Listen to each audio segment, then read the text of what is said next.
Le point suivant, enfance-jeunesse, fixation des tarifs des prestations du service enfance-jeunesse 2017-2018.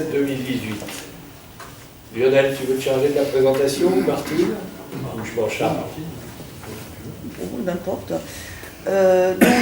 Sogeres valorise à partir de septembre 2018 la restauration scolaire de 1,314%. C'est la vente des repas, ça. Voilà, c'est pour les repas. Donc, on a proposé en commission un tableau avec cette hausse intégrée par tranche. Et de plus, on a proposé aussi une valorisation de 1,36% pour les accueils de loisirs. Justement, c'est fixé par rapport au taux de l'INSEE sur l'augmentation du coût de la vie au premier trimestre 2018. Donc voilà, ça a été présenté en commission. La majorité a été d'accord. Donc en fait, nous vous proposons une réévaluation des tarifs liée à l'augmentation du tarif du repas seul, Sogeres pour les repas, et à l'inflation pour les accueils. Voilà. Oui, je vous en prie. Effectivement, on en a pas mal débattu en commission de façon saine d'ailleurs. Et je crois que dans le compte rendu que nous avons reçu, qui est d'ailleurs bien fait, il a bien été noté que j'ai émis un avis défavorable sur le sujet, sans pour autant vous donner de raison. Donc je tenais juste, dans le cadre de cette délibération-là, de préciser pourquoi j'ai voté un avis défavorable sur le sujet. Donc que vous allez revoter tout à l'heure, j'imagine. Vous verrez bien. Mais je tiens... Non, mais parce que les explications sont... Ok. Donnez-moi l'opportunité d'abord... Vous l'avez. Voilà, d'expliquer pourquoi j'ai mis un avis défavorable, ne serait-ce que pour le compte des administrés. Et je lis le compte rendu là, donc sous le contrôle du compte rendu, sur le tarif des repas. Tu as parfaitement raison, Martine. De mon point de vue, on est en train de faire supporter aux familles une valorisation des tarifs de Sogeres, qui est un contrat de prestation que nous avons avec Sogeres. Donc, sur un contrat qui est négocié avec des tarifs, nous avons, je ne sais pas d'ailleurs comment ça a été négocié, mais les tarifs sont fluctuants, il y a eu une variation, on décide de l'impacter à des familles. La première question que j'ai posée, c'était de savoir à combien s'élevait cette valorisation-là des tarifs. Est-ce que c'était opportun de faire supporter aux familles cette augmentation-là? Et lorsque je lis le compte rendu, je suis d'autant plus étonnée parce que je lis que l'impact de cette augmentation-là sur la collectivité est de 1 607 €. Ça nous coûte 1 607 €, cette augmentation-là de Sogeres. Oui. Lorsque je lis l'impact de l'augmentation de la restauration scolaire sur les tarifs est estimé à une recette supplémentaire pour la collectivité d'environ 2030 €. Oui. Donc, je suis d'autant plus gênée que cette opération-là, dans cette opération, la collectivité s'enrichit, même si c'est de 400 €. Non, attention aux mots que vous utilisez. Oui, non, non. J'assume mes mots, je l'assume. C'est-à-dire 2000 €, on a une recette de 2000 € suite à l'opération. Les coûts de Sogeres, c'est 1 600 €, il y a un différentiel de 400 €. Oui, en recette. Sauf que tu ne tiens pas compte du prix RH. C'est-à-dire que nos animateurs ont aussi un salaire qui est ça ne fait pas partie du contrat avec la Sogeres. Non, on est obligé quand même d'en tenir compte. Ah, c'est deux choses différentes. Non, le prix du repas actuellement pour la commune s'élève pour la première tranche, enfin ce qui reste à charge à la commune, est déjà de 6,95 € par enfant et par repas. On est déjà en déficit. Donc tu voudrais qu'en plus on rajoute le prix, l'augmentation du repas pour la collectivité. Il faut quand même rappeler que la restauration scolaire, c'est d'abord une prestation facultative. Il n'y a pas d'obligation à assurer une restauration scolaire. Ce n'est pas un service public, c'est un service, mais qui n'est pas imposé. D'autre part, ce service, il est effectivement négocié. On est en train de le renégocier pour la prochaine période, vous le savez, vous suivez les travaux. Ce service, il débouche sur un contrat. Ce contrat prévoit un prix et une clause de révision de prix. c'est cette clause de révision de prix qui a été appliquée cette année et qui effectivement est appliquée par Sogeres au prix du repas. Nous l'avons, nous, appliqué au tarif du repas. Tarif du repas n'incluant pas que la valeur du repas fourni par Sogeres, mais incluant aussi une partie des coûts de l'environnement. L'environnement, c'est le personnel et ce sont les investissements, plus le fonctionnement en coût d'énergie, par exemple. Donc on a appliqué à l'ensemble du prix du repas le taux d'inflation que Sogeres a pratiqué pour le repas. Ce qui veut dire que la commune ne s'enrichit en aucune façon. Elle s'appauvrit même, parce que sans avoir fait le calcul détaillé, il est vraisemblable que le coût du personnel a augmenté de plus de 1,31%. Donc en fait, on s'appauvrit. Autrement dit, on subventionne. Or, une prestation facultative comme la restauration scolaire, c'est déjà un outil de redistribution vis-à-vis des familles à travers les quotients familiaux. Ça l'est de cette façon-là, ça n'a pas de motif à l'être d'une autre façon. Et on est d'accord, monsieur le maire, ça n'enlève en rien le commentaire que je viens Non, de faire. non, bien sûr. Qui est de dire, votre point de vue. absolument, que dans cette opération-là, on a une plus-value, on l'appelle comme on veut. Mais non. Ne me dites pas non, je lis les chiffres. On a un déficit. 1607 euros, il y a un différentiel de 400 euros. Même s'il est minime. Et en plus, les montants dont on parle, regardez les montants dont on Oui, mais parle. parlons du déficit sur l'année. C'est la déficit sur l'année. Moi, je parle du contrat de CGRS parce que quand j'ai posé la question, c'était de savoir qu'est-ce qui justifie cette revalorisation. On m'a dit, ce qui justifie cette revalorisation des tarifs, c'est le fait que CGRS revalorise ses coûts. Tout à fait. Voilà. Tout à fait. Mais vous avez raison de dire qu'on a utilisé le taux de revalorisation de Sogeres par esprit de simplicité. Parce que nous aurions pu faire... Oui, mais attendez, et tenez-vous, nous aurions pu faire autrement et recalculer l'ensemble des autres coûts. Celui du personnel, celui de l'énergie, 7% sur le gaz, celui de l'électricité, et au lieu d'aboutir à 1,3% d'augmentation du prix du repas, ça peut-être abouti à 1,6 ou 1,7 que nous aurions appliqué. J'abonde dans votre sens, monsieur le maire. Quand on voit justement ces montants dérisoires-là, je n'aurais pas fait. C'était ça, ma position, et je tenais juste à le mentionner. C'est clair. Oui, monsieur le maire, si Oui. vous permettez simplement un propos complémentaire. En fait, Sogeres, c'est une société en fait À but lucratif. à but lucratif. Voilà, je cherchais le mot, à but lucratif. Bien sûr. Pour le reste, la restauration d'une collectivité, d'une commune notamment, n'est pas comparable à celle d'une société capitalistique. Et c'est vrai que dire on a un prestataire de service qui donc utilise un mode de revalorisation qui est l'inflation, pourquoi ne pas calquer cette méthode, et vous l'avez dit, par simplification, admettons, sur donc les autres types de repas. C'est vrai que ça peut être surprenant, voire choquant, si on considère qu'il y a une partie sociale dans ce prix en fait, de repas. Et ma question était, si vous indexez le prix sur l'inflation, est-ce que les quotients, les quotients familiaux sont également indexés?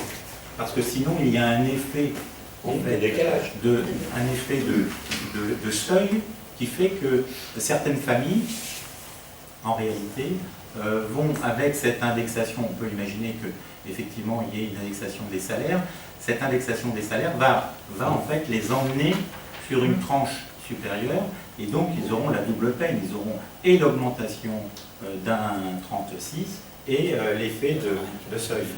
Alors, nous revalorisons périodiquement les quotients. On l'a fait l'année dernière, c'est pour ça qu'on ne l'a pas refait cette année.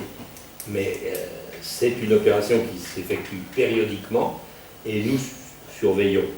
Nous examinons la répartition des rationnaires par quotient, de manière à savoir précisément si notre population, boum, s'appauvrit brutalement, ou si au contraire elle trouve de l'aisance. Et quand l'évolution est trop importante ou anormale, effectivement, la solution, c'est la revalorisation des quotients. Mais qui est traitée, elle, puisque c'est un phénomène de redistribution, alors que là, au niveau de la commune, on est dans l'économie propre, c'est le CCAS qui réévalue ses quotients familiaux. Oui. Simplement, la notion de marge, le gouvernement l'utilise bien en parlant de cagnotte. C'est-à-dire, dans un système de déficit, il peut y avoir à ce moment-là des surplus, qu'on a tous appelé une cagnotte, même si au global c'est déficitaire. Alors, quand je lis la notice explicative, je suis assez atterré par la proposition de la... Il est proposé d'appliquer le taux d'inflation, donc 1,36. Donc en fait, monsieur le maire, vous êtes le maire, donc vous appliquez une politique. L'objectif, c'est d'attirer des familles, d'accroître la population avec des logements sûrement sociaux avec des enfants. Et là, par cette politique, en fait, vous faites que entériner finalement un taux d'inflation qui est voulu par un gouvernement, d'ailleurs, ou une majorité, et qui implique en fait un niveau de vie. Et vous faites que simplement appliquer le niveau de vie. Il y a l'inflation, alors je l'applique. Non, monsieur le maire, vous faites de la politique, et donc il faut pouvoir attirer les enfants, les familles, et je trouve que c'est un message qui est catastrophique pour les familles. Et les enfants, se dire, finalement, vous allez avoir une augmentation. Eh bien non. Il faut dire, on va vous aider, on souhaite attirer des familles, des jeunes enfants qui vont acheter, qui vont prendre la suite des autres. Et moi, je n'aurais pas fait comme ça. Alors effectivement... Et puis de vouloir tout facultatif, autrement de dire, c'est facultatif, on n'est pas obligé, mais à ce moment-là, la route, les chaussées, les feux rouges, l'eau, si tout est facultatif, on va... Donc ça, c'est des tâches régaliennes. L'école, l'entretien de la scolarité est quelque chose d'obligatoire, la cantine ne l'est pas. Des enfants à la cantine, et heureusement qu'il y a une cantine. C'est facultatif certes, mais c'est obligatoire si vous voulez retenir vos habitants et amener des jeunes familles, des enfants. Si demain vous dites, attendez, c'est régalien, c'est facultatif, mais comment... Bien sûr, mais en plus c'est le seul repas équilibré, bientôt bio, on a parlé justement de production locale, c'est des communes qui souhaitent être autonomes, des villes. Je trouve que là, le message, et ça revient le début avec la CLEC, le Grand Paris... Non, là, je crois qu'on est dans un mélange de purée indigeste. Bien tenté, oui. Indigeste. Moi, j'ai rien compris. Il est clair. C'est pour ça que je dis que c'est bien tenté quand même. Il est clair que nous ne considérons pas que la politique de natalité de la France soit du ressort d'une commune. Qu'une commune puisse participer en construisant des logements, en finançant une crèche. Je vous rappelle quand même que ça coûte à la commune près de 300 000 € chaque année. Si nous dépensons tout ça, c'est bien que nous faisons quelque chose. Bon, on ne le fait pas sur les tarifs du centre de... Quand je dis qu'on ne le fait pas, c'est pas vrai, parce que les tarifs du centre de loisirs, ils augmentent de l'inflation, mais en réalité, ils augmentent sans doute davantage à cause, là encore, des frais de personnel. Par contre, la politique que nous avons menée jusqu'à maintenant concernant les logements sociaux, concernant le CCAS, tente à prouver que nous avons quand même une vraie volonté d'aider, d'accueillir, d'accompagner les familles qui ont des difficultés. Même si, et je le précise lourdement, en matière de logements sociaux, nous ne poussons pas la roue, mais nous faisons ce qui est légal. Nous ne disons pas il ne faut pas faire de logements sociaux, comme je l'entends de temps en temps. Mais si vous voulez de dire on applique le taux d'inflation, c'est-à-dire qu'on applique en fait, les données macroéconomiques et qu'au niveau local, finalement, on ne fait qu'appliquer, mais à quoi servons-nous politiquement? Et ça rejoint, c'est de pouvoir justement dire non, mais écoutez, on ne peut peut-être pas appliquer l'inflation, voire on va le baisser. Parce qu'au global, c'est quoi? C'est 1 000, 2 000 €. Nous avons un budget de 7 millions d'euros. Qu'est-ce que c'est que 2 000 €? Après, c'est un centime sur la tranche basse. Dans un accompagnement social, le choix a été fait, on ne va pas refaire le débat, très intéressant.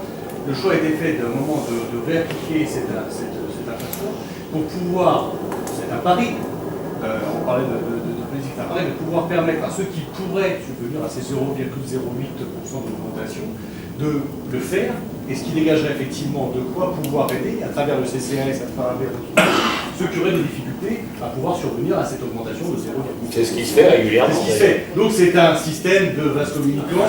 On se dit on augmente un petit peu, il y a ceux qui pourront, et puis de l'autre côté on a un peu de réserve qui nous permettront d'aider un peu plus, ou au moins d'aider pareil, ceux qui en ont vraiment besoin. L'intention est saine. Voilà. Simplement, ce que je dis, c'est pas sur les tarifs des repas, pas sur les poches des familles. Non, pas sur ce domaine-là, parce que c'est trop sensible.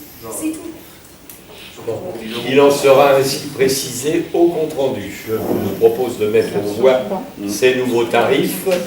Qui s'oppose à l'adoption de ces tarifs? Qui s'abstient? En conséquence, ils seront mis en vigueur à la rentrée. Et nous épuisons à travers ça l'ordre du jour. Alors, dossier en cours, territoire métropole, je crois qu'on en a parlé tout à l'heure. A priori, nous n'avons pas reçu de questions diverses. Par conséquent, j'en viens à vous proposer l'adoption du compte-rendu de la séance du 18 juin. Vous avez tous reçu le compte-rendu. Avez-vous des commentaires? Page 9 du compte-rendu. Toujours dans un souci de simplifier, mais que comme sur ce point nous avions voté contre, c'est sur les parcelles, simplement pour éclairer et motiver notre contre, vous avez mis le groupe EPS, c'était plutôt Éric Baud et un ou deux autres collègues. Jusqu'à présent, vous avez peu utilisé le groupe EPS, mais bon, le mieux c'est quand même de citer les personnes qui disent ces propos. Et simplement, si vous pouviez ajouter que les parcelles à 384 et 385 sont issues de la division, puisque quand on regarde, je répète, sur le cadastre, ces parcelles ne sont pas présentes. Donc simplement un devoir d'explication et de transparence. Et pourquoi également nous avions voté contre? Attendez, répète-moi le numéro des parcelles. C'est celles qui ont indiqué les 384 et 385, qui sont les nouvelles parcelles numérotées, qui sont issues de la division d'autres parcelles. Oui, tout à fait. Sur le cadastre, elles n'existent pas aujourd'hui. Donc c'est juste en transparence. Et pourquoi nous avions voté contre? C'était justement, et vous-même vous l'avez dit sur le cœur de village, que le projet n'avait peut-être pas trouvé son économie. Simplement pourquoi on vote contre? Parce que acheter ces parcelles à 3 000 € du mètre carré, ça paraît important. Donc du coup, ça peut participer éventuellement à une non-financement du projet. Alors, en résumant ça en une phrase. En l'occurrence, ça ne fait pas partie du non-financement du projet, puisque ces parcelles-là ne sont pas dans le foncier du projet. Ils sont dans le foncier adjacent et destinés à un autre projet éventuel. Ok, c'est noté. D'autres remarques? Pas d'autres remarques? Alors, je vous propose de procéder à l'adoption. Pardon? Oui, monsieur le maire, ça, c'est pas une remarque, c'est une déclaration. Nous n'allons pas participer au vote de ce compte-rendu, puisque nous restons dans l'attente des excuses de Mme Valérie Géant-Bémont, qui nous a insultés en séance publique du conseil municipal, et insultes pour lesquelles, effectivement, vous n'avez pas eu de condamnation. Donc, jusqu'à ce que nous obtenions ces excuses, nous ne participerons plus au vote des comptes rendus. C'est bien noté. Donc, qui se prononce contre l'adoption du compte-rendu? Personne, de fait. Qui s'abstient? Il est donc approuvé, compte tenu de 6 refus, 6 abstentions, enfin je ne sais pas comment on appelle ça. Pas des abstentions ni des refus. Hein? Ne prennent pas parole. Très bien. Bah, écoutez, la séance fut brève. Il me reste à vous remercier d'avoir participé à toutes les séances de cette année scolaire. Oui. Attendez, excusez-moi, vous n'avez pas le droit d'intervenir. Il faut que vous attendiez que j'ai clos le conseil. Donc avant de le clore, je remercie chacun d'avoir participé à sa façon à nos conseils municipaux qui nous ont quand même permis d'agir tout au long de cette année. Et je vous souhaite d'excellentes vacances et de revenir en pleine forme pour le conseil du mois de septembre qui aura lieu le